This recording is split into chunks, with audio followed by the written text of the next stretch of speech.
അദ്ദേഹം അത് തിരിച്ചറിഞ്ഞതിന് അദ്ദേഹത്തെ ഞാൻ അഭിനന്ദിക്കുകയാണ്. കാരണം സാധാരണ കേന്ദ്ര ഗവൺമെന്റ് ഒരു പ്രതിസന്ധിയിലെത്തുമ്പോഴാണ് ED അന്വേഷണം കൊണ്ട് ഇറങ്ങുന്നത്. ഇത് കേരള ഗവൺമെന്റ് ഒരു പ്രതിസന്ധിയിലെത്തിയപ്പോഴാണ് ED അന്വേഷണം കൊണ്ട് ഇറക്കിയത്. അപ്പം ഞങ്ങൾ പറഞ്ഞല്ലോ, ഒരു പൊളിറ്റിക്കൽ നെക്സസ് ഉണ്ട്, ഒരു അവിശുദ്ധ രാഷ്ട്രീയ ബന്ധമുണ്ട്, അതുകൊണ്ടാണ് ED ഇറങ്ങിയിരിക്കുന്നത് എന്ന് കേന്ദ്രമന്ത്രി തന്നെ പറയുമ്പോൾ നമുക്ക് വിശ്വസിക്കാതിരിക്കാൻ പറ്റുമോ? അദ്ദേഹത്തിന് ഇതിനെക്കുറിച്ച് കൂടുതൽ അറിവുണ്ടാവും.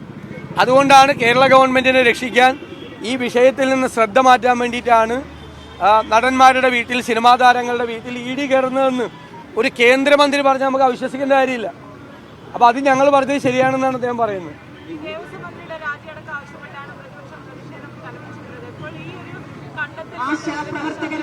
അല്ല, ദേവസ്വം ബോർഡ് ഞാൻ പറഞ്ഞല്ലോ, ഇതെല്ലാം ഇപ്പൊ തെളിഞ്ഞിരിക്കുകയാണ്, ഇതെല്ലാം മൂടി വെക്കുകയാണ്.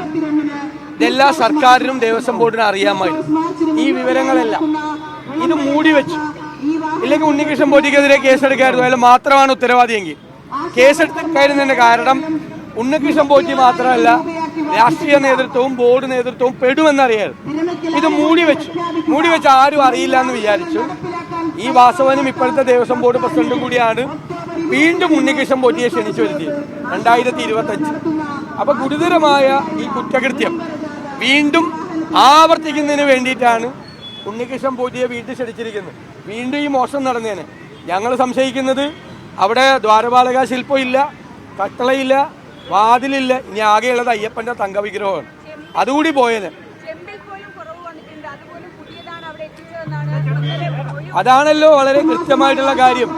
അതായത് വേറെ മോൾഡ് ഉണ്ടാക്കി, ഞാനാണത് ആദ്യം പുറത്തു പറഞ്ഞത്, വേറെ മോൾഡ് ഉണ്ടാക്കി, വ്യാജ മോൾഡ് ഉണ്ടാക്കിയിട്ടാണ് കൊണ്ടുപോയത്. അപ്പൊ പിന്നെ മറ്റേതിന്റെ തൂക്കം തന്നെ ഉണ്ടാവണമെന്നില്ല, ചെമ്പിന് തൂക്കം ഉണ്ടാവണമെന്നില്ല. വ്യാജ മോൾഡ് ഉണ്ടാക്കി ചെന്നൈയിലേക്ക് കൊണ്ടുപോയി ഒറിജിനൽ വിറ്റ്. അതാണ് സംഭവം.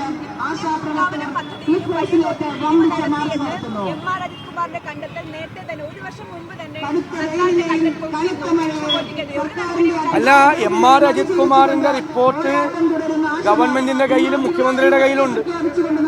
അതെല്ലാം അറിഞ്ഞിട്ടും ഒരു നടപടി എടുത്തില്ല. കാരണം ഉണ്ണികൃഷ്ണൻ പോറ്റിയെ പിടിച്ച ഉണ്ണികൃഷ്ണൻ പോറ്റി മാത്രമല്ല, ഒരുപാട് CPM നേതാക്കളാത്തു, സംശയമൊന്നും വേണ്ട. അത് ഞങ്ങൾ നേരത്തെ തന്നെ പറയുന്ന കാര്യമാണ്.